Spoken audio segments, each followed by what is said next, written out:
Hello, everyone. Welcome to Developing Palates. I am Aaron Loomis, and with me, as always, is June Liu. How you doing, June? Good. A little under the weather, but it's weather.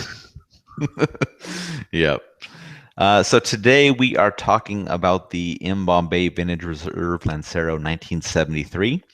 I might classify this as more of as like a super Lancero. It's 8.5 inches by 38 ring gauge. Comes out of the Tobacos de Costa Rica factory in Costa Rica. Wrapper is Ecuadorian Desperado. Binder is from the Dominican Republic, and the filter is from the Dominican Republic and Peru. Blended by Mel Shaw. Price point is $13.50, and this was released in August of 2016. So with all that out of the way, June, what was your pre-light experience with this cigar? I had a pretty good, very good pre-light experience. I thought the only kind of downside is I felt like the wrapper was pretty thin and fragile. Um, I mean, even though it was really silky smooth, had really good oil content, the wrapper itself was just really fragile. And I think even when I was kind of like carrying it around, getting ready to, roll it around the fingertips and whatnot, to kind of see to gauge construction, I had a little bit of a crack going. So um, some veins well pressed. The veins were well pressed. Seams are tight. Cigar did feel well rolled and bunched. I got a spongy give throughout the whole cigar. The head finished off with a thick double cap. In terms of the pre-light nosing experience, wrapper got some aged cedar, barnyard. The foot I got some very unique, which I typically don't get from pre-light experience of like I got like a really dried, like a really jammy kind of fruit note to it, which was really good. And then I got some white pepper, cold draw. I got that jam again, flowers, aged cedar, and just like a little hint of white pepper going through. Yeah, for me, the first thing I noticed is just the size of this thing. I mean, 8.5 inches is a pretty long cigar, so that was kind of just I think the first thing that jumped out at me. Wrappers looked like a golden tan color, had a few greenish spots on it. There was a couple of easily visible veins, but the wrapper looked smooth otherwise. The seams were barely visible. There appeared to only be one cap that was twisted off like a flag that was kind of folded over. At the foot, there's no wrapper for like a little bit more than a half an inch, just kind of binder and filler there. So that I thought that was unique. The cigar had the standard small M Bombay band on it, but it also comes with like a 6-inch cedar sleeve that pretty much goes from the bottom of the band all the way to the foot of the cigar. So when the cedar sleeve is on there, you don't even get to see that the way the foot is set up where it has that missing wrapper for that half inch or so. Um, Aroma from the wrapper. It was covered in cedar, so it pretty much smelled like cedar. I don't, that's pretty much what you're going to expect. But above the band, it just kind of smelled like hay. The foot aroma was very unique wood aroma. I kind of thought it maybe like it was a sandalwood. And the pre-light draw was like a lightly sweet hay and a little bit of a slight pepper. There's also a little bit of a pepper tingle on my lips as well. So getting into the actual flavor of the cigar, what was your experience like? Um, so when I first burned through that quarter inch or so, the portion of the cigar that did have a wrapper to it, Mm-hmm. I got a balance of subtle black pepper on the front of the tongue. Got some aged cedar, a bit of an oily zing to it, and some cream nuttiness. So once the wrapper started to burn through, in addition to the notes that I just talked about, I started getting cinnamon, some deeper notes of cream nuttiness and bread. Through the retro, I got some sharp cedar, dried nuts, and a little bit of bread. The finish was pretty short, and I namely got soft, dry wood and aged cedar. In terms of body and strength within the first third, strength, I pinned it at more toward of a medium minus and solid medium body. Moving on to the second third, it's pretty much in continuation. The only new flavors and really changed for that matter was I started getting a vegetal note to it. Sometimes that vegetal note became like a sharp vegetal note, and I started getting some soft wood bitterness as well. Still the same retro. and still the same finish as well. But the strength started to go from I say it went from the medium minus to a solid medium within the second third, and the body was still at medium. Um, Going to the second third, pretty much it mirrored the last second third. Still vegetal note, cream nuttiness, aged cedar, airy bread. I started getting some tasty milk coffee. At like the beginning of the last third. So unfortunately, I really enjoy that note, but it wasn't like a consistent thing within the entire last third or the cigar.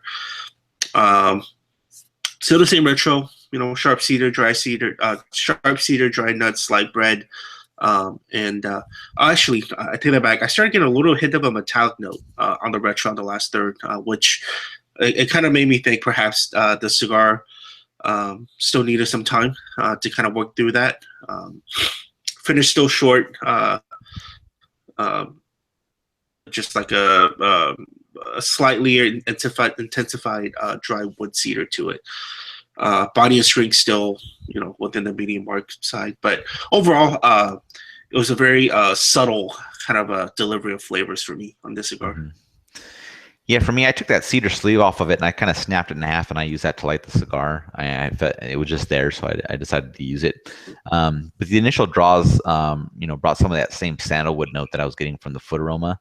But as I got to the point where the wrapper started, there was a little bit of pepper that started kind of surrounding that sandalwood. And an inch in, that pepper eased up to slightly letting that wood shine through some more, along with the addition of some mild creaminess. And then an inch and a half, that pepper transitioned to like a mild cinnamon to go along with the wood and the cream. The retrohale, very smooth sandalwood note as well. And then nearing the end of the third, the cream ramped up both in the mouth and kind of as it joined in on the retrohale, which was nice. And the strength was like mild medium there for me in that first third. And then second third kind of begins with that nice creamy wood note, still with that slight cinnamon. And then an inch in, along with that existing profile, I was getting a little bit of a citrus note in the background. And then at 2 inches in, that citrus note faded away, and that cinnamon transitioned to like a mild black pepper. That nice wood note was still carrying a bit of the cream that was there. And as the third was coming to a finish, profile was mainly wood with a slight bit of cream, and the strength had moved up to just slightly below medium. And then getting to the final third, slight black pepper, the cream kind of came back into the mix with the woodiness. Half inch in, I got a little bit of bitterness that was joining the profile, and the retrohale was just like a creamy wood. And then an inch and a quarter, that bitterness increased, and the wood was really the only other flavor that was present. But the retrohale still had a nice creamy wood to it. And then as the cigar was coming to a finish, that bitterness kind of settled down some and let that wood kind of come back up front. And the strength had bumped up again to be just slightly above medium for me. So performance-wise, for burn and draw, what was your experience like? It was overall good. I rated the burn very good. I smoked this for about 3 hours, which I was kind of surprised. I was expecting to smoke this thing for like 4+ hours, but I'm actually glad that it only smoked 3 hours.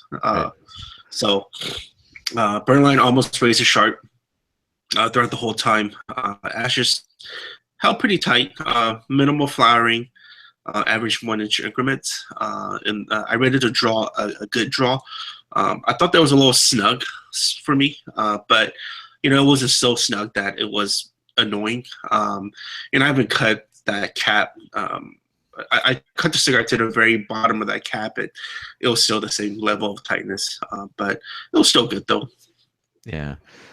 Burn for me was fantastic through the first 2/3, and then the cigar went out on me twice in that final third, so required a couple of relights. So, really good, and then it kind of just hit a bit of a wall in that final third.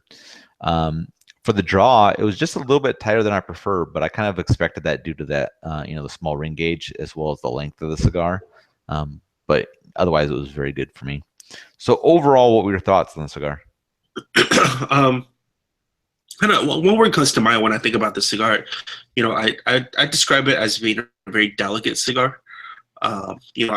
As I kind of review my notes, especially within the first, second, and last third, I used the words faint, subtle, soft quite a bit. So it's a very delicate flavor delivery. I would have enjoyed more intensity in flavors because for whatever reason, when I think about a thinner ring gauge, I expect bolder flavors. Mhm. Whether it's because it's just typically what I get, or how the leaves are placed, or whatever it is, or whatever leaves are used. But I expect that.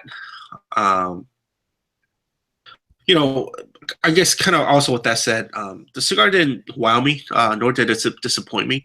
I do feel like this is more of a morning cigar, being so mild and nicotine, or on the milder side. So kind of given that, when I think about, for a typical cigar geek, having a milder cigar to smoke such a quote unquote super Lancero, it's a really long commitment.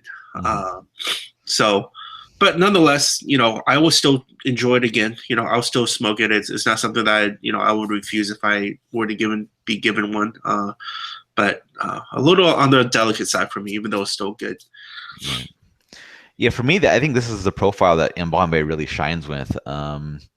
Unique wood notes, cream transitioning between black pepper and cinnamon. I just wish that final third would have kind of kept up with how everything else was going. But um, with that long smoking time and a couple of relights, I pretty much expected that that final third was going to not be able to keep up with the pace that the first two thirds were.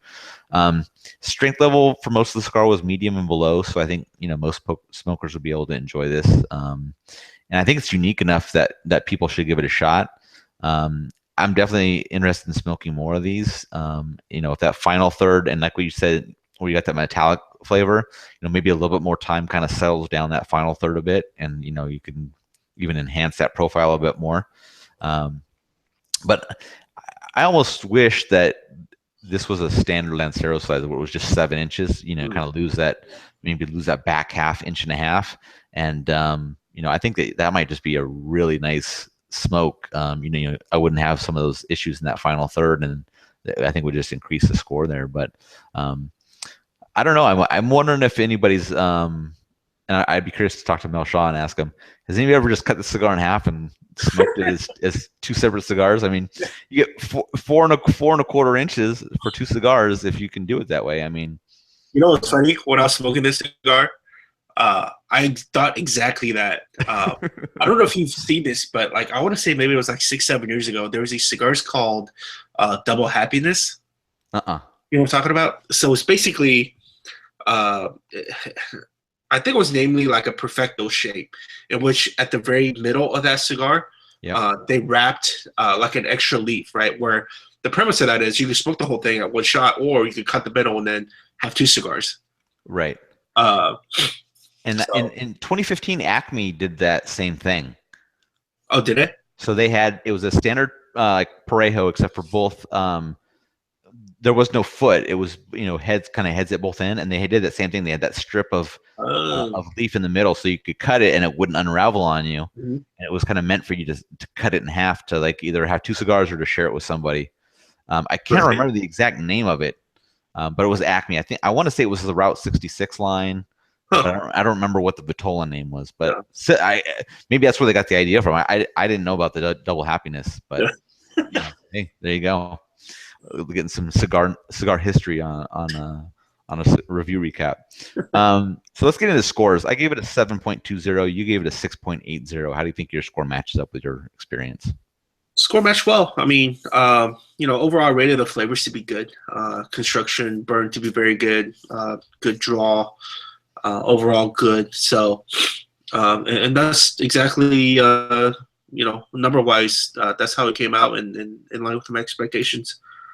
Yeah, mine matches up exactly. I mean, a bit of an issue with the burn that I had in the final third, as well as kind of the flavors dropping, just I think due to those burn issues. So my score would be higher if I didn't have those issues there.